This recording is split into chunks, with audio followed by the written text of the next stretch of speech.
está con nosotros María Luisa Moreno. Ella es la secretaria de los Pueblos, Movimientos Sociales y Participación Ciudadana. Bienvenida, gracias por acompañarnos.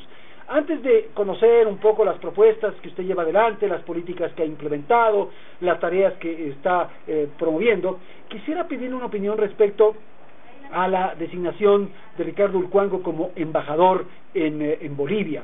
Esto ha provocado tensiones con otros sectores del movimiento indígena. La Ecuarrunaria ha resuelto expulsar a Ulcuango, y hay alguien que podría señalar o podría comentar que es como utilizar un poco a los indígenas en esta lucha de orden político. Buenas tardes. Bueno, buenas tardes a todos y a todas en esta tarde que con una linda lluvia para los que venimos de fuera y cuando estamos con calorcito, pero que veo que está causando estamos en verano en con pleno sol verano, precioso, con terrible. viento, volando cometas en el panecillo y de pronto el aguacero a las 4 de la tarde. Permítanme una broma, mala gestión de los quiteños con el clima. Sí, no, estamos en deuda con... Por favor, están en deuda con nosotros. Para referirme a lo de Ricardo Ulcuango, a mí me da mucho pesar realmente que que es un gesto de inclusión, que es un gesto de apertura y también, ¿por qué no decirlo?, para tender puentes con la dirigencia del movimiento indígena, se vuelva tan controversial. Como ministra de Pueblos, para mí, yo he estado en la posesión de Ricardo Ulcuango, lo he mirado con mucho beneplácito, he saludado la medida, porque ha sido la respuesta a esta ¿cómo le digo?, a esta necesidad de que todos los ministerios, de que el Ejecutivo transite por el camino de construir este Estado plurinacional.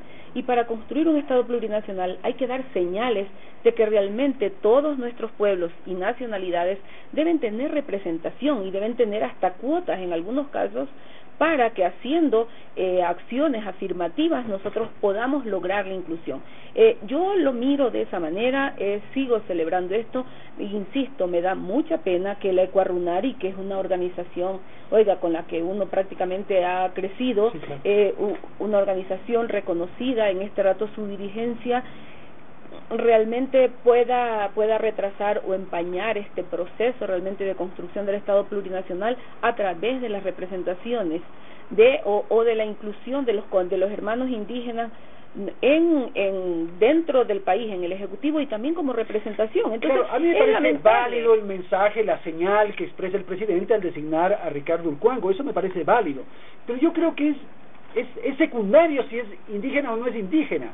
El tema es que esté capacitado, si está en posibilidad. No es secundario. A mí me parece, porque de lo contrario vamos a fragmentar el país. Entonces ya le han reclamado a usted los montubios que también haga alguna gestión para conseguir una embajadita, y le van a pedir los cholos, y le van a pedir los negros. Así es. Y entonces, y así debe ser. No, a mí me parece que si es que son capaces, debemos hacer abstracción de si son negros. No, es que mire, la capacidad es una cosa, es una trampa para los excluidos de toda la vida. No, porque hay indios con una capacidad extraordinaria. Y Ricardo mire que ¿cómo fue la canciller? Nina Pacari, sí, perfecto. Pero verá, es lo mismo que pasó con las mujeres en nuestro proceso por recuperar igualdad de oportunidades. Exacto, igual que lo de las mujeres. Por eso, pero a nosotros nos decían, ¿son capaces? ¿Cuál es el problema de ser mujer o ser hombre? No, tuvieron que haber acciones afirmativas, tuvieron que haber cuotas, tuvo que haber leyes, reglamentos para que realmente las mujeres tuviéramos condiciones para participar.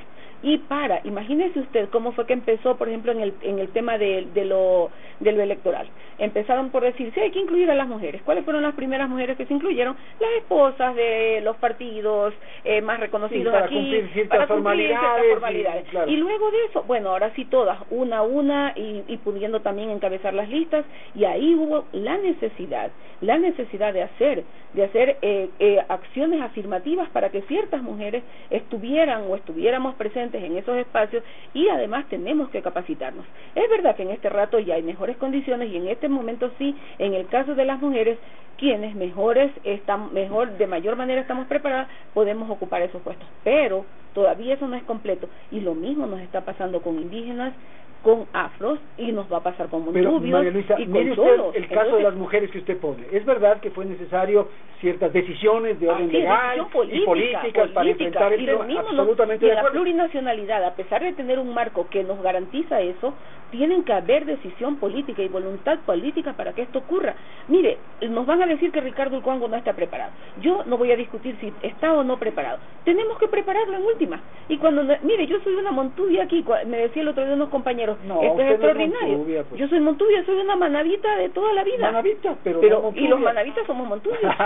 Bueno, pero lo que le quiero decir es que a mí me parece que no hay que forzar. O sea, si es que es necesario que Ricardo Ulcuango sea, que sea Ricardo Ulcuango. Sí hay que forzar las representaciones, sí. Hacer una acción afirmativa se llama forzar. Porque se convierte no lo en algunos casos en una señal que hasta podría caer en lo folclórico. Pero estamos haciendo todo lo posible porque las representaciones no sean folclóricas, eso sí. Y por eso cuando la Cancillería, por ejemplo, abre las puertas a través de cuotas para afros, para montubios y para indígenas, sabiendo que no tienen la misma calidad de educación que tienen los mestizos que vivimos en las capitales provinciales o en la capital del país, sabemos que tenemos que apoyarlos para que ellos se igualen y puedan realmente permanecer en la academia diplomática. Eso por un lado. Y lo mismo, cuando tengamos una representación fuera del país, también tenemos que apoyarlos. A ver, ahorita yo puedo decirle algún ejemplo de una persona que no quiero tratarla. Hay gente que nunca en su vida estuvo preparada para ser canciller, para ser, un embajador del Ecuador en otro país. Claro, y escúchenme una cosa, solo por ser mestizo, nadie dijo nada. Y a esa persona hubo que prepararla. Sé de casos en los que se los ha preparado, se los ha puesto a estudiar historia. Escúcheme, que eso es importantísimo. ¿Y por qué, si hacemos eso con un mestizo que ha estado vinculado a la política, por qué no lo hacemos con un compañero indígena? Porque aparece como que es una forma de picar, de picar a los movimientos indígenas con los que el presidente Correa ha tenido una refriega, un enfrentamiento. Yo creo que es el momento y lamento que sea realmente así, pero yo también en la posesión de Ricardo Ulcuango, él dijo, mire, yo esto lo he hablado hace un mes con la dirigencia, les he dicho, esto pasa, no me han contestado, yo he aceptado. Porque que no ellos amenazan con llegar a sus organizaciones hermanas en Bolivia para expresar su desacuerdo, o sea, se hizo un conflicto innecesario. No creo que sea innecesario, yo más bien diría que debiéramos repensar esto. El gobierno nacional y yo desde la Secretaría de Pueblo seguiré apoyando que hayan más representaciones desde mi sector de trabajo. Yo creo que deben haber más. Yo sí creo que es innecesario politizar toda acción del gobierno. Creo de ese lado. La otra es que a mí me parece que la posición de Ricardo es, como le digo, honesta al decir, tenemos que trabajar por la gente y por mejorar las condiciones de vida de la gente. Y a veces este enfrentamiento, que no es ni siquiera, es más virtual que otra cosa, nos está haciendo daño, porque dice algo el presidente, los periódicos, los canales recogen lo que él dice y luego por acá también hacen hablar o recogen opiniones de la dirigencia y estamos en un diálogo en lo que no nos estamos mirando a los ojos. Bueno, eso es lo complicado también. Es la democracia, ¿no? Sí. Es el enfrentamiento de las ideas, los puntos encontrados, para a partir de eso provocar los acuerdos. Y la luz, como se decía antes, no son esos enfrentamientos como en este rato lo estamos teniendo usted y yo. Porque no es enfrentamiento, yo le hago las preguntas. Exactamente, es un diálogo. Claro, pero eso no hay, porque solamente desde los medios que están, habla uno, habla el otro, recogen, a veces editan y todas estas cosas. A mí me parece que estamos politizando, es un momento complicado el que estamos teniendo, y yo creo que por eso la medida, si se quiere, o la acción que se ha tomado ha sido, si se quiere, elevada o colocada en este nivel de conflicto. Claro, eso es lo que amplificado. Sí, se ha amplificado. Yo sí quisiera que ojalá que el Ecuarunari rectifique, que el Ecuarunari piense y que incluso proponga. Ya, mire ministra, está en la línea un ciudadano que quiere conversar con usted. No sé si abrimos el micrófono, ¿usted está dispuesta? Vamos a dar paso al señor Armando Enríquez. Don Armando, adelante, le escuchamos con la pregunta. Estamos con la secretaria de los Pueblos, Movimientos Sociales y Participación Ciudadana, María Luisa Moreno. Adelante, Armando Enríquez, con su inquietud. Buenas tardes, licenciado Carrión, y buenas tardes, señora ministra. Yo comparto con usted plenamente el criterio de la participación equitativa de los pueblos en la representación del país, pero nos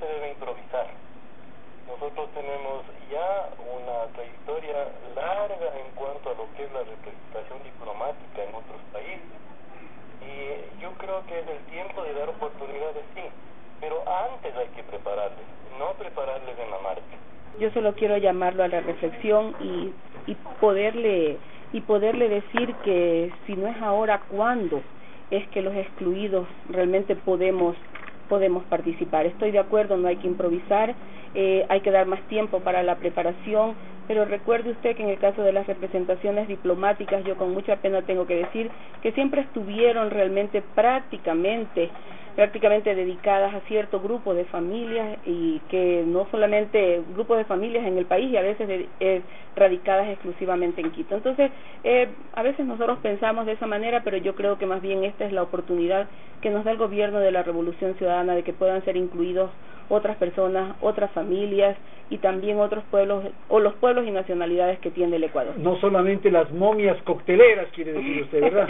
Sí, porque siempre eso fue así. Yo digo, el propio caso mío, ¿no? Cuando una Montuvia o una Manavita podía estar en un ministerio, y eso solamente en este gobierno de inclusión es posible tener. Han habido manavitas en ministerios, pero que han vivido ya en Quito o en Guayaquil, no gente que realmente vive allá, tiene su casa y regresa todas las semanas. Ministra, quisiera pedirle ahora una opinión respecto a lo que ocurre en términos generales de la relación del gobierno con los movimientos indígenas. Como yo había dicho en algún momento en la entrevista que vamos sosteniendo, ha habido tensiones, ha habido dificultades. El presidente ha enfrentado especialmente a la dirigencia de la CONAIE. No debemos olvidar que incluso se llevó una acción judicial en contra de algunos dirigentes a los que se les acusó de sabotaje y terrorismo. O sea, la tensión ha sido de enorme nivel. Ahora, ¿cómo está esa relación? Esa es la pregunta. Mire, tenemos lamentablemente que decir que hay una dirigencia con la que el diálogo no ha sido posible o no es muy fácil. Eso es lo que hay que reconocer en estos momentos, pero que con el movimiento indígena hay relación en partes de ese movimiento indígena. Nosotros tenemos apertura, conversamos, pero sobre todo nuestro compromiso es con la gente. Por no decir con las bases, es con todos los indígenas, con todos los pueblos, con todas las nacionalidades. Es con el pueblo más pobre, es con ese pueblo que ha sido excluido sistemáticamente, históricamente. Eso es lo que tenemos realmente que hacer. Y a mí me gustaría personalmente, y como todo el Ejecutivo también, a que nosotros realmente crucemos esfuerzos y hagamos un pacto por superar la pobreza en estos sectores. Eso es lo que a nosotros nos debe juntar, eso es lo que a nosotros nos debe unir y mantenernos con los ojos bien abiertos. Realmente a veces los conflictos políticos son necesarios. Yo a veces digo, la politización de las ideas es necesaria, pero cuando nos distraen del verdadero objetivo, ahí sí me empiezan a preocupar. Nosotros como Secretaría de Pueblos estamos trabajando en todos los sectores, llegamos a donde es imposible llegar. ¿Haciendo qué? Haciendo que nosotros tenemos nuestras escuelas de formación, con nuestra información para decir, por ejemplo, este servicio tenemos, por decir algo, tenemos la red de enfermedades catastróficas. A veces la gente no la conoce, y le cuento que se conoce poco porque no llegamos, el MIES, por ejemplo, no llega con todo eso. Nosotros como Secretaría de Pueblos, como tenemos que estar en contacto con la gente, les llevamos esa nueva, que es buena. Es decir, si usted tiene una enfermedad terminal, una enfermedad calificada como catastrófica, el gobierno asume el tratamiento totalmente, por decir una de las tantas cosas que puede hacer. De que haya una especie de paternalismo, de caridad, de ir a ayudar a los pobrecitos. Porque hablamos de derechos, porque el enfoque con el que trabajamos es con el derecho, porque la gente tiene derecho a la salud. Antes, por ejemplo, hubiera sido imposible pensar en que alguien que tenía cáncer debía ser atendido por el gobierno, o sea, decir, con los recursos del gobierno que esa persona se atendida. Eso era imposible. Por ejemplo, ahora se compra un scan para que funcione con Solca y todo, para que personas que se hagan tratamientos de quimioterapia luego puedan ser escaneados para saber si sus células están libres de esto. Eso a veces no se lo sabe. Puede ser paternalismo. Yo no quiero ponerme a discutir esto, pero lo que sí quiero decir es que eso es necesario. Y es un servicio. Es un servicio. ¿Y quién nos lo va a dar? Nadie nos lo da. Entonces sí es importante hacer eso.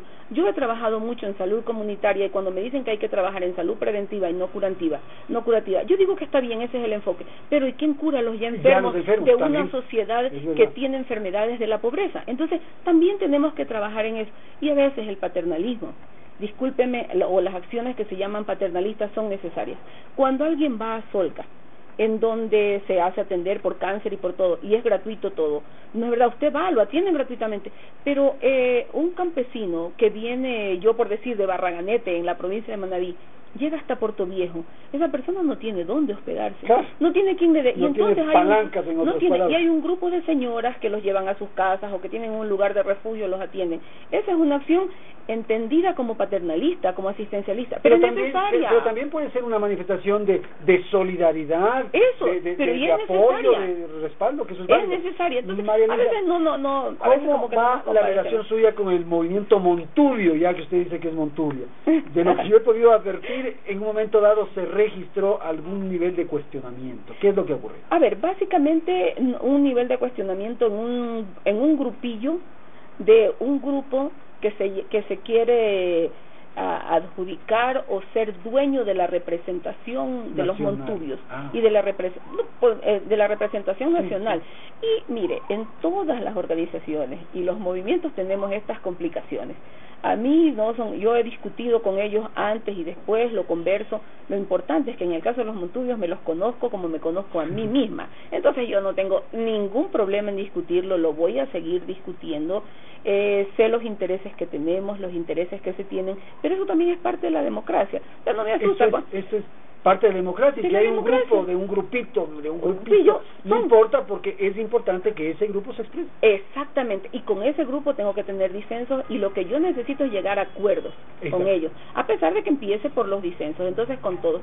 Y en el caso del movimiento o de los montubios, en el caso de la costa, que no es solamente en la costa, o sea, es necesario trabajar mucho más el tema de las lógicas y el tema de las formas de expresarnos, de cómo nos organizamos, de cómo planificamos. Ellos van a estar mucho más dispersos, ¿no? Hay mucha más dispersión en eso, pero además la otra es que como se nos califica a través de las organizaciones de la sierra, entonces pensamos que debemos actuar exactamente igual. Claro. Y el movimiento Montubio, la organización Montubia, debe demostrar que tenemos formas de organización y que tenemos formas de planificación que son diferentes Totalmente de acuerdo. Las de la sierra y de la Amazonía. Pensaríamos que tienen que ser similares a lo que ocurre con las comunidades indígenas en la sierra, no es así. No es así, solamente por decir, aquí tenemos la minga en la sierra y en la costa tenemos el cambio de brazos, pero eso es lo que tenemos que reivindicar como montubios. ¿Y cómo están los negros? Con los compañeros afro. Porque ahí verá que está hablando usted con un negro honoris causa, de modo que así como usted sabe de los montubios, yo sé de los negros.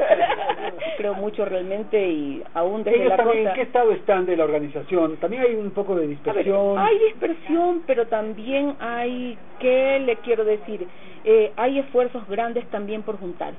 Y dentro del pueblo afrodescendiente también hay varios grupos, muchos, y están contrapuestos, y a veces siendo del mismo sector, como que todavía se pelean. Igual que pasa con el pueblo montubio, porque no logramos aterrizar o llegar a una organización muy sólida, pero estamos en esa parte del proceso.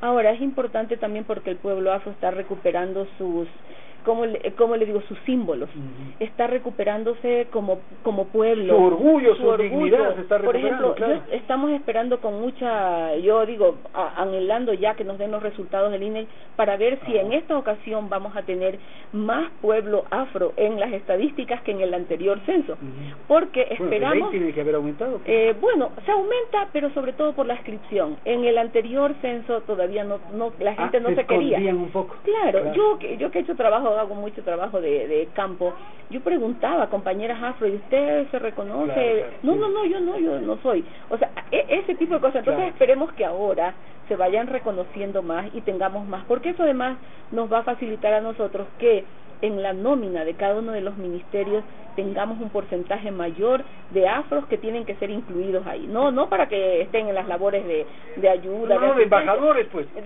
que ya necesitamos, por eso en la Academia Diplomática ahí estamos esperando que ya. Porque de lo que yo recuerdo, Antonio Preciado, que fue ministro de Cultura, fue el primer negro que estuvo en un gabinete, y ahora ya no hay. está el gobernador del Guayas, que es negro, claro, pero está ahora en la academia. por ellos. No, le cuento que ya en la Cancillería tenemos compañeros afros que están en niveles de dirección trabajando. El tema que le decía que va a haber en la academia, ya hay un cupo para ellos. En todos los ministerios estamos trabajando desde la Secretaría de Pueblos, porque por lo menos hay un 5% de la nómina ocupada por afrodescendientes. Perfecto, ministra, gracias por su presencia. Ha sido la secretaria de los Pueblos, Movimientos Sociales y Participación Ciudadana, María Luisa Moreno. Con ella hemos hablado especialmente sobre la relación del gobierno con los grupos indígenas, con los pueblos, como se puede denominar en términos generales. Los otros aspectos, movimientos sociales y participación ciudadana, lo dejamos para la próxima. ¿Okay? Para otro capítulo. Otro capítulo. Muchísimas gracias Buenas tardes. a la ministra. Vamos.